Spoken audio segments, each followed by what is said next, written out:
السلام علیکم ناظرین، لیگل لائٹ سے میں ہوں وکیل الرحمان اور میرے ساتھ ہیں منیزہ کاکڑ ایڈوکیٹ۔ منیزہ صاحبہ یہ بتائیں کہ ایک خلا، ایک تنسیخی نکاح اور ایک تفویض طلاق، یہ کچھ اصطلاحات ہم سنتے ہیں، ان اصطلاحات میں بنیادی طور پہ کیا فرق ہے؟ جہاں پہ خلا کا سوال ہوتا ہے اس میں عورت کے پاس شرعی طور پہ یہ حق ہوتا ہے کہ اگر وہ کسی مرد کے ساتھ نہیں رہنا چاہ رہی تو وہ عدالت میں جا کے خلا کے لیے اپنا درخواست دے دیتی، تو عدالت جو ہے اس پہ فیصلہ کرتی، اس کو خلا دیتی، لیکن ایک شرط اس میں ہوتا ہے کہ اس کو اپنا حق مہر جو ہے وہ چھوڑنا پڑتا ہے۔ ایک ہوتا ہے تنسیخی نکاح، اس کے لیے اگر شوہر کی طرف سے آپ کو خرچہ نہیں دیا جا رہا ہو، آپ پہ تشدد کیا جا رہا، اب تشدد کے لیے ضروری نہیں ہے کہ مار پیٹ ہو، چاہے وہ ذہنی طور پہ آپ کو ٹارچر کر رہا ہو، تب بھی جو ہے آپ تنسیخ نکاح میں جا سکتے ہو، یا پھر وہ دوسری شادی کر لی اور اپنی پہلی بیوی سے غفلت برتے، تو اس صورت میں جو بیوی ہوتی ہے وہ عدالت سے ہی رجوع کرتی ہے تنسیخ نکاح کے لیے۔ اب اس صورت میں حق مہر اسے نہیں چھوڑنا پڑتا، شوہر پابند ہوتا ہے کہ اس کو حق مہر اس حوالے سے ادا کرے۔ اب تفویض طلاق جو ہے اس میں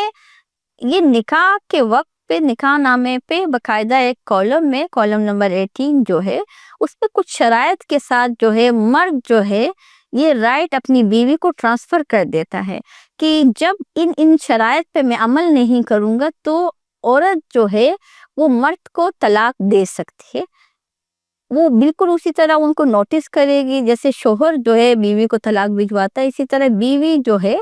اس کے لیے بیوی کو عدالت جانے کی ضرورت نہیں پڑتی، باقاعدہ ایک نوٹس کے ذریعے وہ یونین کونسل میں وہ شوہر کے گھر پہ وہ باقاعدہ ایک اعلان کر دیتی کہ بس میں آپ جو ہے آپ سے علیحدگی اختیار کرتی ہوں اسی رائٹ کا استعمال کر کے۔ اچھا، اس میں خلا اور تنسیخی نکاح،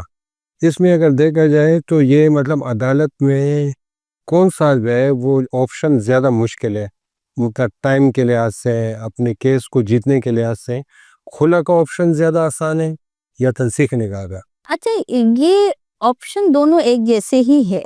اب خلا میں یہ ہوتا ہے کہ جس میں مرد کا کوئی اس طرح انوالومنٹ نہیں ہوتا ہے، مطلب نہ اس نے تشدد کیا ہوتا ہے، نہ ہی اس نے ٹارچر دی ہوتی، نہ ہی اس نے دوسری شادی کی ہوتی، نہ کوئی اور ریزن، صرف بیوی یہ چاہ رہی کہ میں اس کے ساتھ نہیں رہنا چاہتی،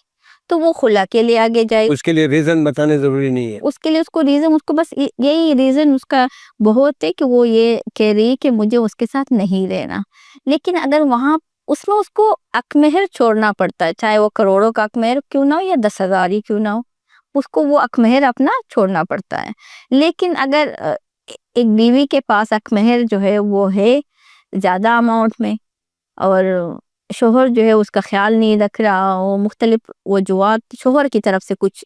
چیزیں آ رہی ہو، تب وہ تنسیخ نکاح ان بیسس پہ، ان گراؤنڈز پہ لے سکتی ہے، لیکن وہاں پہ وہ شوہر جو ہے حق مہر دینے کا پابند ہوتا ہے۔ اور نہیں اس میں ٹائم، تنسیخی نکاح میں ٹائم زیادہ لگتا ہے، ظاہر ہے کہ آپ کو اپنے الزامات ثابت کرنے ہوتے ہیں۔ خلا کے مقابلے میں تنسیخ نکاح میں تھوڑا وقت زیادہ لگتا ہے۔ اچھا، اور یہ تفویضی نکاح جو ہے، تفویضی طلاق عام طور پہ جو نکاح نامے میں ہوتے ہیں اور لوگوں کو تو عام طور پہ پتہ بھی نہیں ہوتا، اور یہ شاید پاکستان میں اس کا کوئی زیادہ رواج بھی نہیں ہے، لوگ یہ نہیں بھی دیتے ہیں، یا ہے کوئی ایسا کوئی ٹرینڈ ہے پاکستان میں؟ پاکستان میں جو پڑھے لکھے لوگ ہیں جن کو وہ خاص کر وہ خواتین جن کو اپنے رائٹس کا پتہ ہوتا ہے وہ یہ پراپر لکھواتی ہیں، لیکن کچھ شرائط کے ساتھ۔ اچھا، کیونکہ ہمارے سامنے جو بھی کیسز آئے ہیں وہ اس طرح آئے کہ شرائط باقاعدہ لکھے، اگر نان نفقہ نہ دے رہا ہو، دوسری شادی کر لے، یا کوئی اور ایسی شرائط جو پہلے باندھ دیو کہ بھئی الگ گھر لے کے دے گئے یا کچھ اور وہ شوہر پورا نہیں کر رہا ہو، تو اس صورت میں بیوی کے پاس یہ رائٹ ہوتا ہے کہ وہ عدالت جائے بغیر جو ہے ایک نوٹس کے تھرو جو ہے شوہر کو انفارم کر دے کہ میں نے اپنا یہ رائٹ استعمال کر کے آپ سے علیحدگی اختیار کر لی ہے، اور اسی طرح وہ اپنے یونین کونسل یا جو نادرہ وغیرہ ہے ان کو بھی وہ انفارم کر دیتی تھرو نوٹس۔ اس شرائط کے لیے ایفیڈیوٹ وغیرہ ہوتا ہے یا تحریری معاہدہ؟ یا بس صرف تحریری طور پہ وہ ان کو نوٹس دے دیتی ہے کہ میں مزید جو ہے اپنا یہ رائٹ استعمال کر کے آپ کے ساتھ مزید نہیں رہنا چاہتا۔ اور نکاح کے وقت شرائط کے لیے کیا لکھوانا پڑتا ہے؟ وہ باقاعدہ اس کالم میں لکھا ہوتا ہے کہ اگر یہ چیزیں شوہر نے نہیں کی تو تب بیوی کے پاس یہ رائٹ ہوتا ہے کہ وہ شوہر کو طلاق دے سکے۔ ٹھیک ہے، بہت شکریہ ناظرین. آپ کے کوئی بھی قانونی رہنمائی کے حوالے سے کوئی سوالات ہو تو آپ کمنٹس باکس میں لکھیں، ہم کوشش کریں گے کہ اس کے جوابات دیں. اللہ حافظ.